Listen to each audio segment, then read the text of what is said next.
충성! 안녕하십니까, 용팔뉴스의 이승규입니다. 오늘은 용팔 뉴스인데, 제가 용팔 뉴스를 안 한 지 한 달 반 정도 됐는데, 한 달 반 동안 굉장히 많은 뉴스거리가 있어가지고 좀 저도 크게 좀 당황을 했습니다. 자, 첫 번째로 TMF 사태. 그것이 PC 업계에도 굉장히 큰 문제를 야기했지요. B2C를 하는 업체 중에서 크게 좀 문제가 된 업체가 최근에 생겨가지고 한번 검색을 해봤습니다. 컴퓨리라는 업체입니다. 컴퓨리. 이제 컴퓨리 앞에 누가 가봤는데 안내문이 붙어 있었다고 합니다. 파산 신청이 들어간 걸로 보이는 그런 정황이 있습니다. 참 안타까운 일입니다.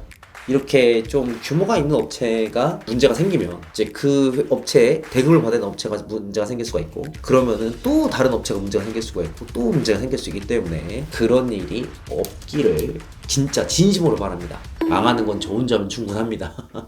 그리고 삼성전자의 주가가 5만전자가 됐죠. 하락폭이 심상치가 않습니다. 항상 업계 리더였던 TSMC와 파운드리 기술만 따지면은 지금이 가장 격차가 좁았다는 의견도 있습니다. 삼성전자가 지금 3나노까지 하고 있고, 그리고 TSMC는 1.6나노, 그리고 5월에 이제 3.3나노 2세대니까 사실 나노로만 따지면 그렇게까지 격차가 벌어지지 않죠. 최근 나노만이 문제가 아니라 수율, 발열, 트랜지스터 밀도 뭐 여러 가지가 이제 차이가 좀 나기 때문에 이제 이게 맞는지 아닌지 뭐 여러 가지는 모르겠습니다. 근데 문제는 파운드리의 문제가 아니라는 거예요. 이 댓글이 되게 뼈를 때리더라고요. 메모리는 하이닉스와 딸림, 뭐 LSI는 퀄컴 미디어텍과 딸림, 파운드리는 TSMC 압도적 기술로 딸림. 삼성전자 특히 메모리라고 하면 떠오르는 슬로건은 초격차였습니다. 초격차. 삼성의 사례로 인해 수많은 전문가에 비해 오르내리는 단어다. 이만큼 굉장히 압도적인 기술력을 보유한 업체가 지금은 하이닉스에 메모리가 뒤처지는지 안 뒤처지는지 모르겠지만 적어도 HBM3에 대한 것은 확실히 밀려나고 있지요. 그리고 소비자 선호도도 삼성전자 메모리보다는 하이닉스 쪽으로 좀 치중된 느낌이 있습니다. 그런 것들이 누적이 돼가지고 좀 이런 사태가 생기지 않았나 싶기도 합니다. 정말 충격적인 것 같아요. 삼성전자가 여기까지 내려올 줄 몰랐다. 5080이 그러니까 5000번대 블랙을 2.0이라 불리죠. 2024년 4분기 출시를 예정이었다가 조금 물려가지고 이제 2025년이다 뭐 이런 중에 왔다 갔다가 좀 하고 있는 그런 느낌이 좀 없지 않아 있습니다만, 4090과 4080의 격차가 사실 어마어마했어요. 왜냐? 3080 같은 경우에는 3090과 격차가 별로 없었거든요. 4090과 4080은 격차가 상당히 벌어졌습니다. 그래가지고 많은 소비자들이 실망을 했죠. 80 라인업에 대해 가지고 왜 이렇게 타이트하게 컷을 해가지고 최상위권과 격차를 벌려가지고 돈독에 오른 모습을 보여주냐, 약간 이런 종류의 비난을 많이 받았는데 신경도 안 씁니다. 더 벌렸습니다. 최상위 칩셋이 10752였던 3000번대 같은 경우에는 80이 3704 유닛을 갖고 나오면서 약 80%가 나왔고, 그 다음에 4080과 4090 같은 경우에는 최상위 칩 대비 약 60%, 0.59였는데 이번에는 절반을 넘어섰어요. 0.49, 즉 49%. 피해 실드를 좀 쳐보자면은 중국 수출 규제 기준이 있습니다. 그래서 이 기준에 걸려가지고 4090은 수출이 안 되고 중국에 수출하기 위해서 새롭게 좀 다운그레이드한 4090D라는 모델이 따로 있는 겁니다. 이후에 5080을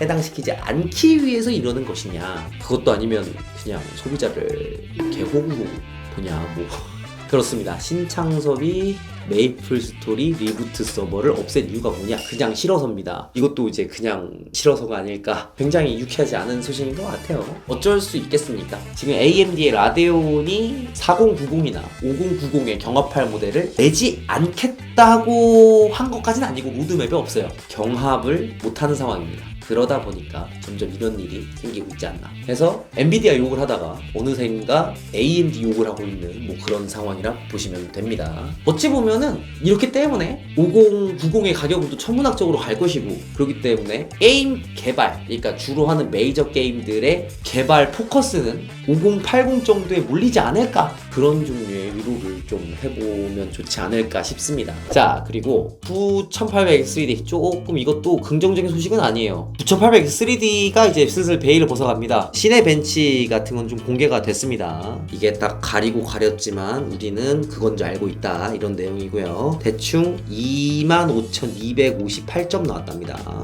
그러면 대충 비교해보면 어느 정도냐? 오, 높게 나왔네. 지금 PBO 한 것보다 높게 나왔는데 이건 오버클럭을 한 거니까 오버클럭 포텐셜이 좀 있게 나왔다는 거죠. 이것만 보게 되면은 굉장히 좋은 결과입니다. 근데 MSI OC랩이라고 적혀있는 벤치가 유출이 됐는데 뭐죠 이게? 파크라이 6에서는 굉장히 흡족한 성능 폭을 보여주는데, 그러니까 심지어 이것도 4K로 한 게 아니라 1080p로 했을 때 더 이상 3D로는 안 되는 건가? 약간 이런 생각이 들기도 하는데, 이번 9800X3D의 성능 같은 경우에는 오히려 연산 성능이 PBO 적용했을 때 정말로 좋게 나오는 것 같으나 게이밍 성능이 생각보다 향상폭이 적을 수도 있겠다는 생각이 들어요. 근데 이제 선택의 여지가 없죠. 왜냐? 7800X3D는 지금도 품귀 현상을 겪고 있어요. 그렇기 때문에 9800X3D가 나오면은 어차피 이게 지금 게임에서 제일 빠른 CPU에서 불티나게 팔릴 거란 얘기죠. 비싼 가격 측정에도 불구하고 초창기.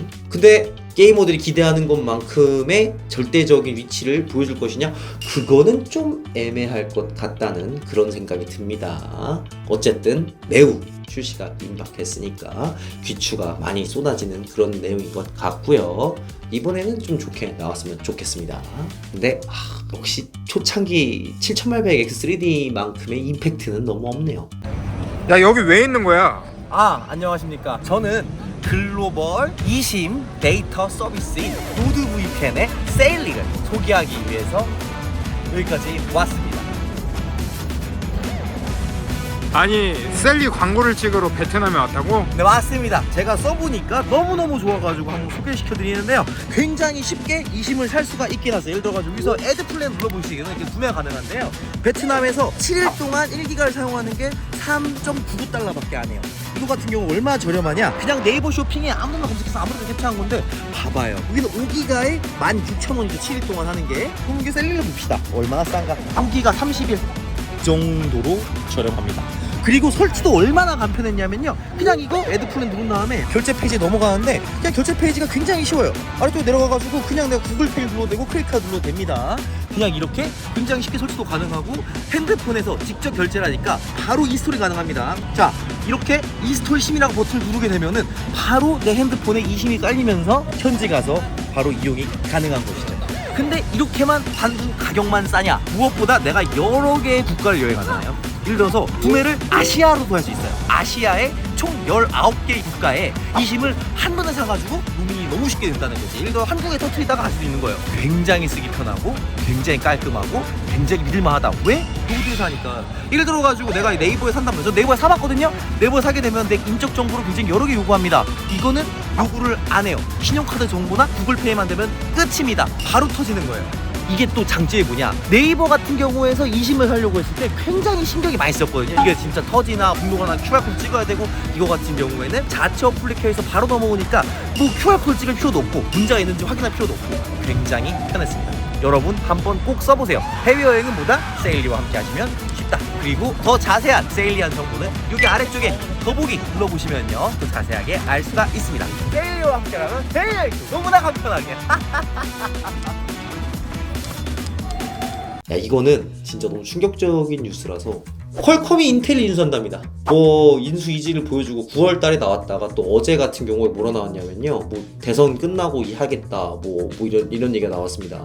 뭐 실현 가능한 시나리오인지 뭐. 근데 이게 여러 가지 이유가 있는데, 일단 첫 번째로 인텔이 지금 굉장히 삽질을 하고 있어가지고 운신의 폭이 적어진 거고, 퀄컴이 돈을 많이 번 것도 원인이겠지만, 퀄컴은 누비아라는 업체를 인수합니다. 누비아라는 업체가 ARM의 라이센스를 가지고 있고, 퀄컴은 그 회사를 인수했기 때문에 ARM에 지금 돈을 안 주고 보고 있는 것 같아요. 지금 ARM이라는 회사, 즉 퀄컴이 주로 만드는 CPU의 원천 기술을 가지고 있는 회사. 퀄컴이 주로 만드는 CPU는 스냅드래곤입니다. 스냅드래곤 엘리트와 스냅드래곤 시리즈를 만들고 있고, 이게 지금 안드로이드 들어가는 CPU 중에서는 성능이 그냥 최고봉이고 그냥 압도적이라 보시면 됩니다. 많이 팔리는 것 중에서는. 그래서 삼성이 자사 갤럭시 시리즈에도 엑시노스를 안 넣고 퀄컴 칩을 넣죠. 하여간 그런 상황인데, 지금 얘네에서 ARM을 더 이상 못 만드는 뭐 그런 위기에 처했습니다. 그럼 활로를 정해야 될 거 아닙니까? 벌어놓은 돈도 많겠다. 근데 ARM하고 싸우고 있겠다. 그래서 인텔을 인수한 게 아닌가, 하겠다고 하는 게 아닌가. 그러니까 말 되게 조심해야 돼요. 인텔을 인수하는 게 아니라 인수를 하겠다고 얘기를 꺼냈다가 맞는 것 같습니다. 지금 상황에서는 아마 인텔 같은 경우에는 이제 이번에 200번대 인텔 코어 울트라 200 같은 경우가 이제 얼마 잘 나올지는 모르겠지만, 이거는 성능 유출이 생각보다 안 되고 있어요. 2024년 10월 24일에도 시네벤치스 코어가 하나 공개가 안 됐습니다. 걱정이 좀 됩니다. 이것까지 무너지면 좀 클 텐데. 네. 그리고 마지막 뉴스로 CUDIM 해가지고, CUDIM이 뭐냐, CKD 클록 드라이버. 지금 현 시대에는 CPU가 램을 직접 컨트롤합니다. CPU에서 램 클럭을 받아오는데, 그렇기 때문에 이제 DDR5 같은 경우에는 이 CPU 안에 있는 메모리 컨트롤 성능이 떨어지기 때문에 높은 클럭에 램을 제대로 끼지 못하고, 풀뱅크를 꼈을 때는 속도가 많이 낮아지기도 하고, 이것 때문에 사실 실제 성능에는 얼마나 지장을 크게 주지 않는다고 생각하는데, 저는 특히 게이머들한테는 굉장한 거부감을 야기하고 있어요. 근데 CUDIM 같은 경우에는 클럭을 제어하는 유닛이 램 안에 들어있기 때문에 CPU에 램 클럭, 고클럭을 전달하는데 문제가 없는 뭐 그런 램이고요. 대충 인텔은 14세대는 좀 어렵고, 다음번에 등장하는 코어 울트라 200부터 지원한다는 얘기가 있고요. AMD 같은 경우에는 9000번대나 8000번대에서 지원한다는 얘기가 있는데, 아직까지 정확하게 뭐 나온 건 없어가지고 저도 정확하게 말씀드리긴 좀 어렵습니다. 좀 희망적인 소식이기도 해요. AMD에서 X4, 인텔에서 XMP 같은 기술 적용했을 때 옛날 같은 경우는 막 이제 QVL 리스트니 뭐니 막 이런 거 보느라 진단 빠졌는데, 이제 그럴 걱정이 많이 줄어든다. 앞으로 좀 블루 스크린 같은 걱정 없이 램 같은 거 고클럭을 쓸 수가 있다, 이런 희망이 생기는데, 뜬금없이 얘기 좀 하자면 AMD는 이번 800번대 칩셋을 내놓으면서 기존 프로몬트리 21을 재탕했습니다. 이거 보시게 되면은 동일한 걸 알 수가 있습니다. 뭔 얘기냐? 재탕이에요. 사골국이에요. X670과 X870은 칩셋 구성에 차이가 없어요.